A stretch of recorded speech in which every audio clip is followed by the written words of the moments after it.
If you're new to Game Boy collecting, or maybe you're returning to your collection after a few years away, you may have found that some of your games refuse to hold a save. This is caused by a dead save battery, and today I'm going to show you how to fix this problem, and if your game does still save, show you how to back it up so that you don't end up losing all your progress. My name is Bill, and this is preventative maintenance for Game Boy games.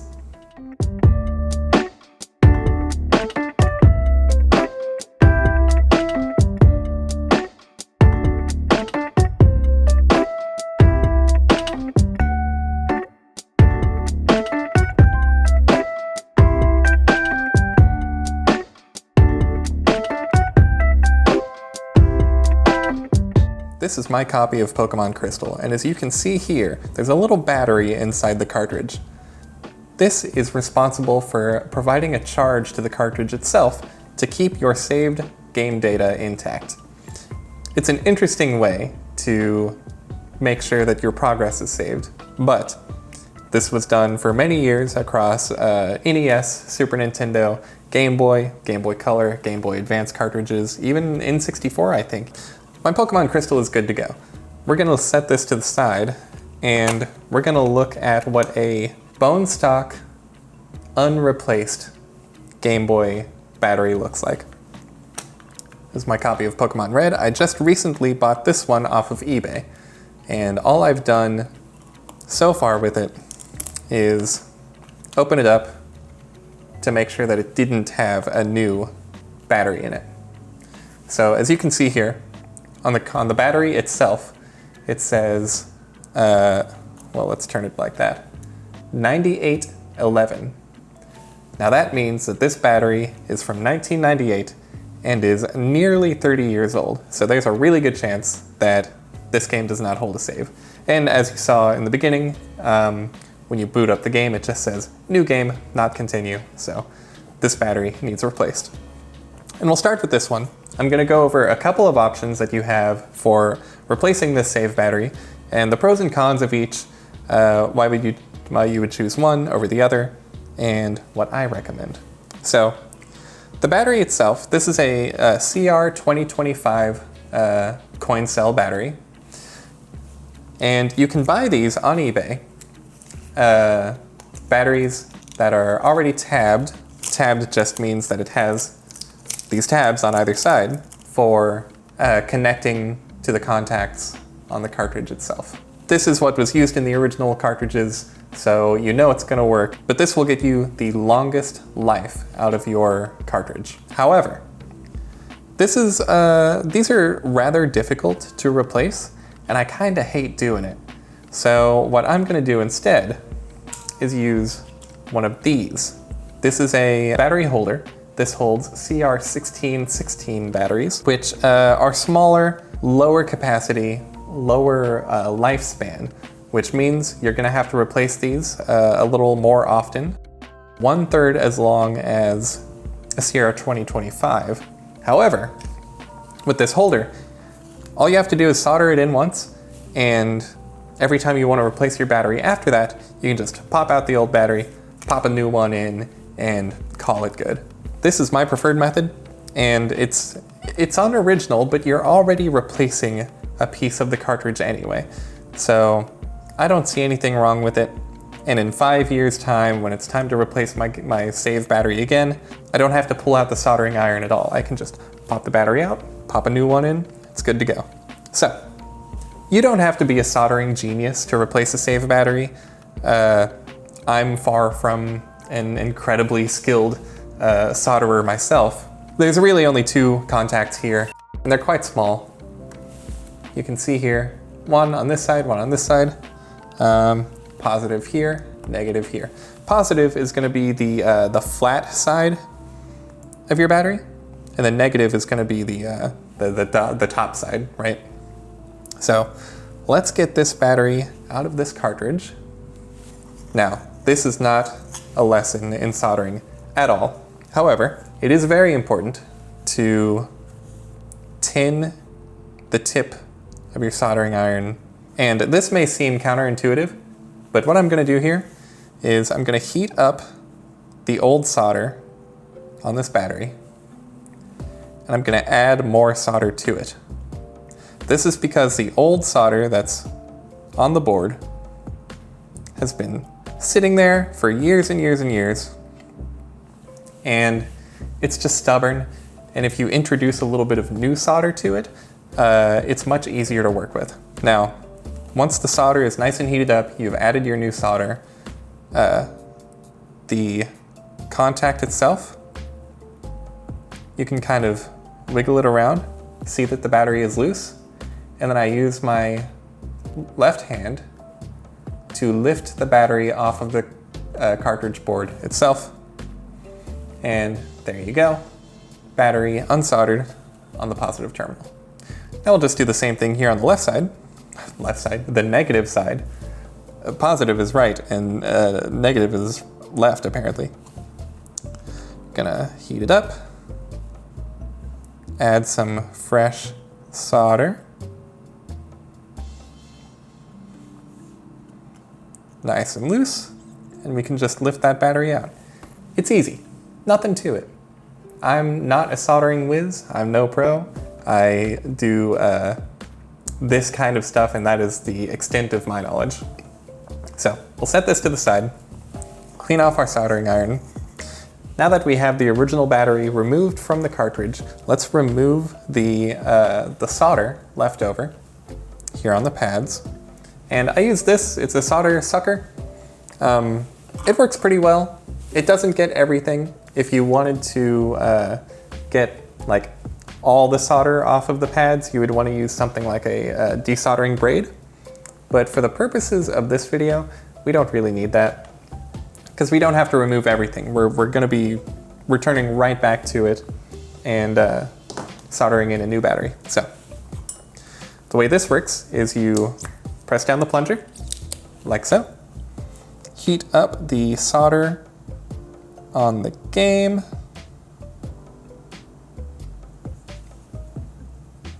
And the tip to this will not melt, it's very heat resistant. Once it's nice and hot, boom, suck the solder right out. It doesn't get all of it, but it gets a good bit. There we go, beautiful. I'm gonna hit the positive terminal once more. It had a bit more on it than the negative terminal.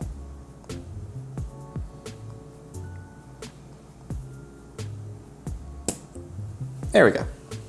Okay, we now have a beautifully clean surface to work with, so we can install the battery holder. This battery holder has a tab that sits underneath the battery, right here, and a tab that makes contact with the side and top of the battery, right here. Battery itself, you can kind of see it if I like get it lined up just right. I swear it's on there. It says that this is the positive side, the flat side, and then the dome-shaped, like textured side is the top side, or that's the negative side. So flat is positive, textured is negative. When you install the battery into the battery holder, the negative side is going to be the side that is touching this tab on the bottom, and the positive side is going to be making contact with this tab here. So with that in mind, on the Game Boy cartridge itself, if the pins are facing you, and you can double check, there's a little symbol right there and right there. It says on the cartridge which side is positive and which side is negative. In this case, left is positive, right is negative. So the correct orientation for this battery holder, the large tab, negative, the smaller tab, positive. So now that we have that lined up, I'm going to take my soldering iron, and when you're doing any kind of soldering, it's very important that you tin the tip itself.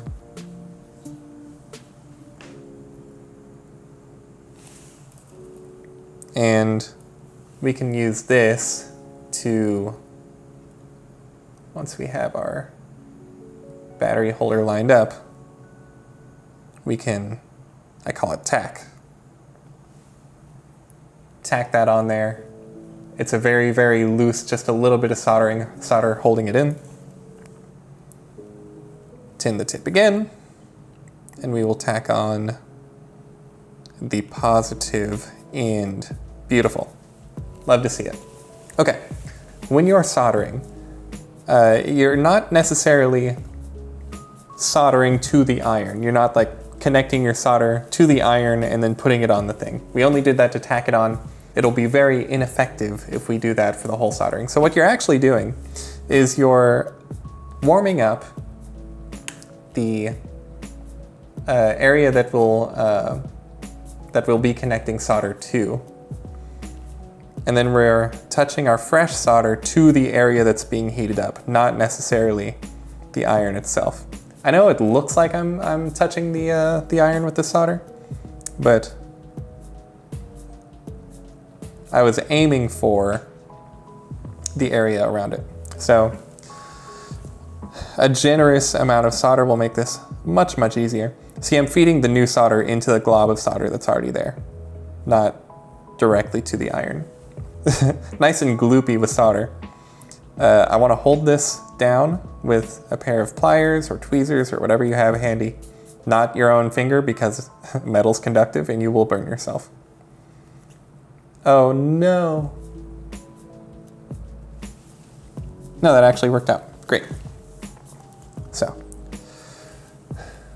look to the side, make sure that the tab is actually making contact with the pad, and looks like this one is. And I'm just gonna do the same thing on the other side. It did come loose while I was soldering the positive terminal, but it is still lined up properly.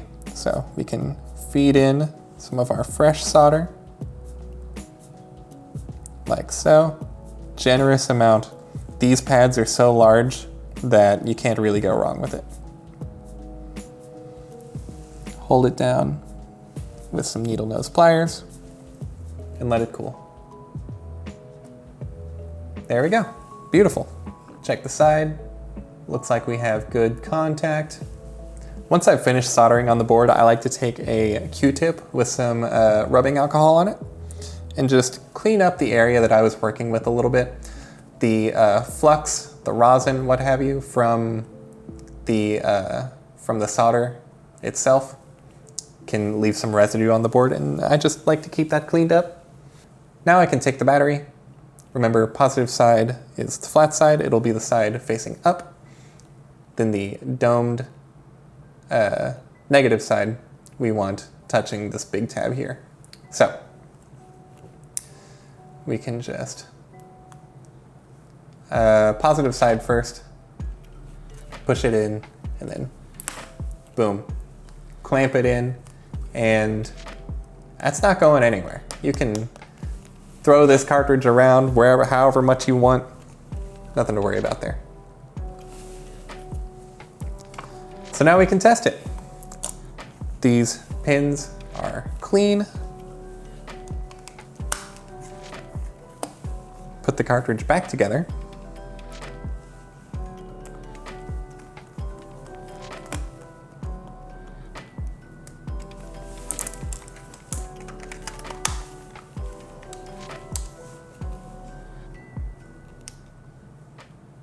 Now, unfortunately, there's no way to recover your save data after the battery has died. However, in just a moment, I'm going to show you how to back up your save data from a working cartridge and then load it back onto the cartridge after you've performed a battery swap. Now I'm in the game and making a fresh save. Bill saved the game, excellent. Turn it off. And I don't know if this is how it works, but in my head, the Game Boy supplies power to the cartridge. So when I'm doing these tests, I like to take the cartridge out completely, wait a few seconds for any like residual charge to wear off, and pop it back in. And now, the moment of truth, title screen, press start. Boom, continue, play your bill. And that was a successful battery swap in a Game Boy cartridge. So now let's do the same thing on a cartridge that currently has a save on it. I'll boot up this copy of Pokémon Blue, and we can have a look at the save, make sure that it's there. Yep, title screen, Pokemon Blue version. It has a save, player blue.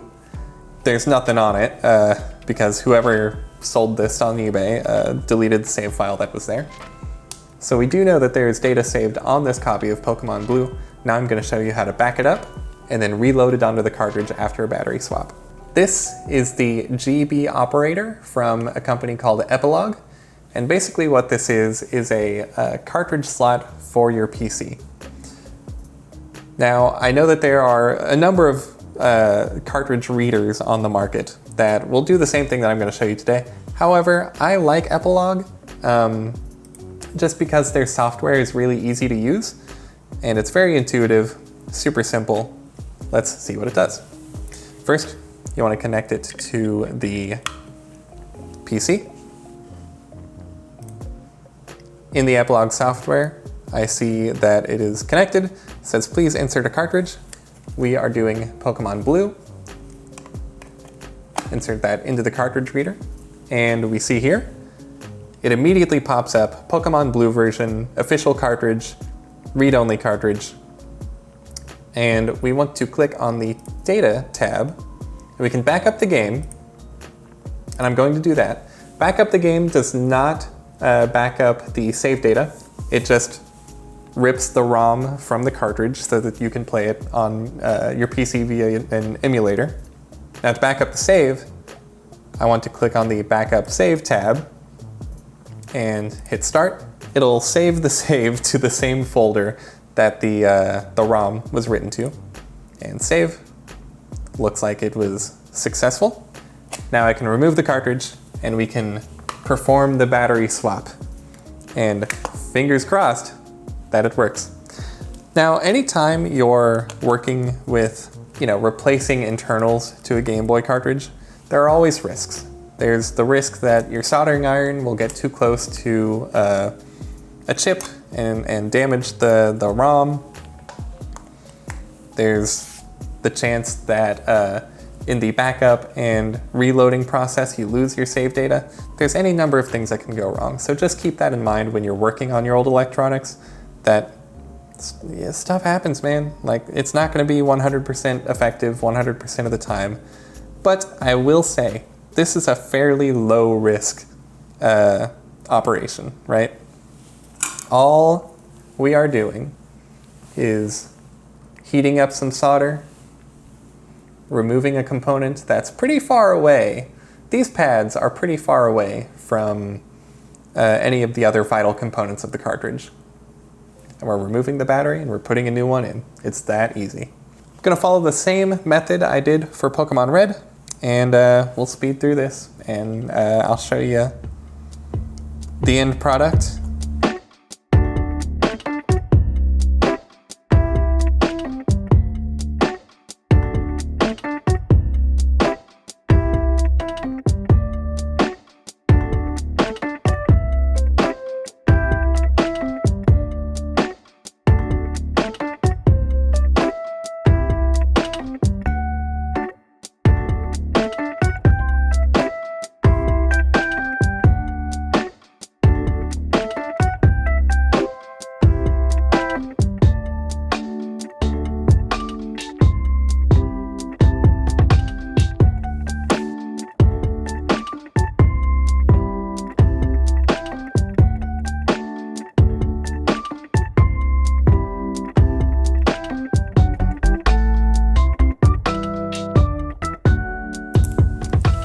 And now we're bringing the Epilogue back into play.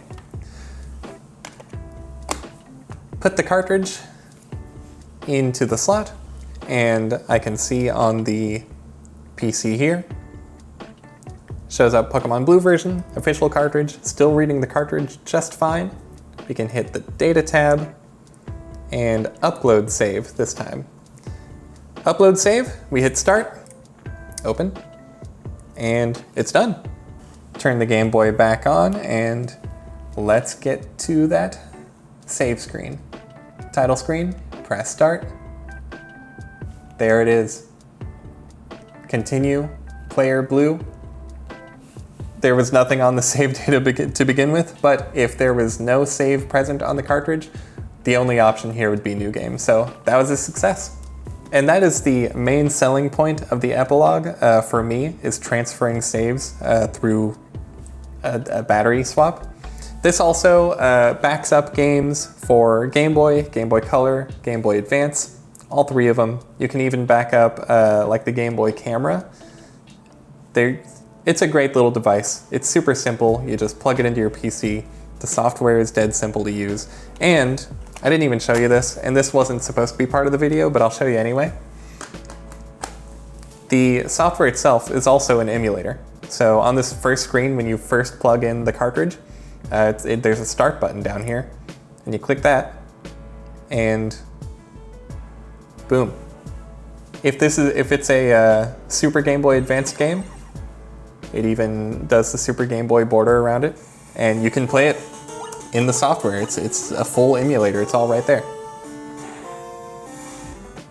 That's all I got for you. Thank you for watching. I've been Bill, and hope you stick around for some more retro gamey stuff. I do Let's Plays. I want to do more like tips and tricks type stuff. Maybe I'll do a full review of the epilogue at some point. I've done that before on like my TikTok years ago, but yeah, that's all I got for you. Thanks for watching, and I'll catch you in the next one. Peace.